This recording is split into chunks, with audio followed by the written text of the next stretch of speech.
I think there is only one political order in which Israel, as well as the Jewish people, have really thrived.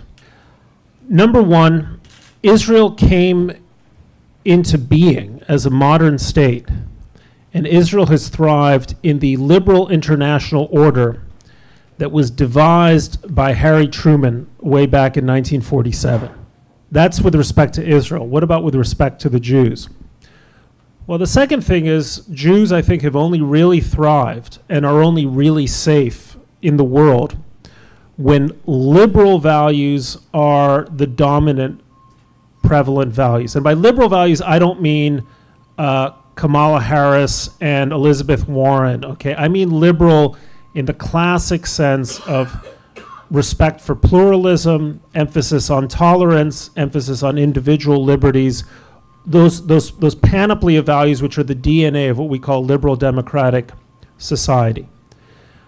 Now, the Trump administration, in a way that is similar to populist movements in Europe, like Marine Le Pen, the Vlaams Belang in Belgium, Geert Wilders in Holland, the AfD in Germany, the Northern League in Italy, Orban's party in Hungary, the party that's in power in Poland, and so on.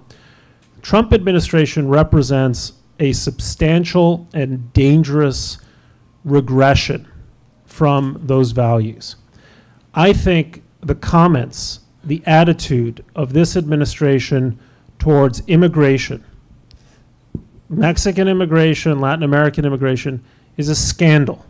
Now, this worries me because to be anti-immigrant strikes me as antithetical to the liberal values that have been so good for us as Jews. Had a Trump administration been in power in 1950, there's no way my mother, a displaced person with $7 and no means to support herself and no skills, would have ever been admitted into this country. And yet a generation later, her son is the elitist snob at the New York Times. I bet many Americans here thought of them as smelly Jews with Bolshevik politics. And in my case, many of them did have Bolshevik politics, I'm sorry to say. Thank God we didn't have that kind of political order when we were arriving in the 1890s and so on. This turn away from liberalism, and it's not just with respect to immigrants, it's with respect to attitude toward the media, it's with the coarsening and the assault on fundamental institutions of government, is in the long term, I believe, dangerous for the Jews.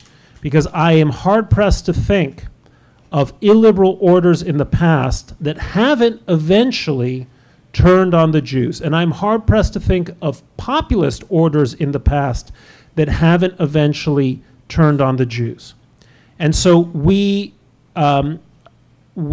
engage this kind of politics, I think, at our peril. I would just say to all of you who are tempted to say Trump's the best thing that's happened to the Jews, caveat emptor. Caveat emptor, because the style of politics that he is bringing with him in the long term has never paid dividends for us as a people, never mind for us as individuals. And I'll stop there.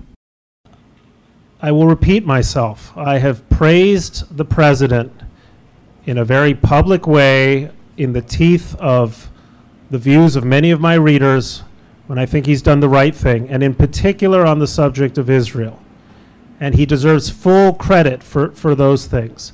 That is not a reason to close your eyes to other aspects of his behavior, his demeanor, his policies, and the overall tenor of his administration.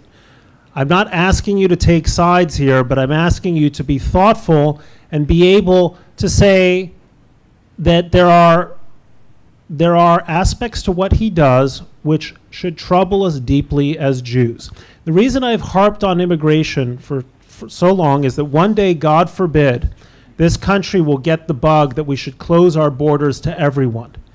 And there will be, as we did in 1939, okay, and there will be some pressing need for many people, including many of our cousins in Israel or in Europe, to come in. And the tone will have been set that we are no longer a nation of immigrants, that we're America first, okay? These terms resonate. They have a history.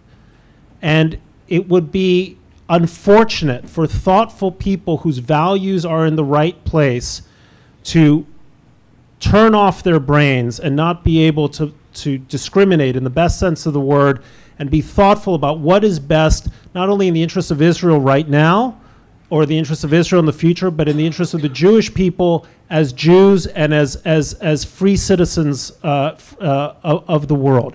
Don't turn off your brains to those things. A lot of policy is reversible. Maybe the embassy won't go back to Tel Aviv, but one day we're going to have a president of a very different stripe, and a lot of the policy towards Israel is going to go out the window. What's going to stay, I'm afraid, are the values and the mindset. And that is something that we ought to guard against, whatever your politics.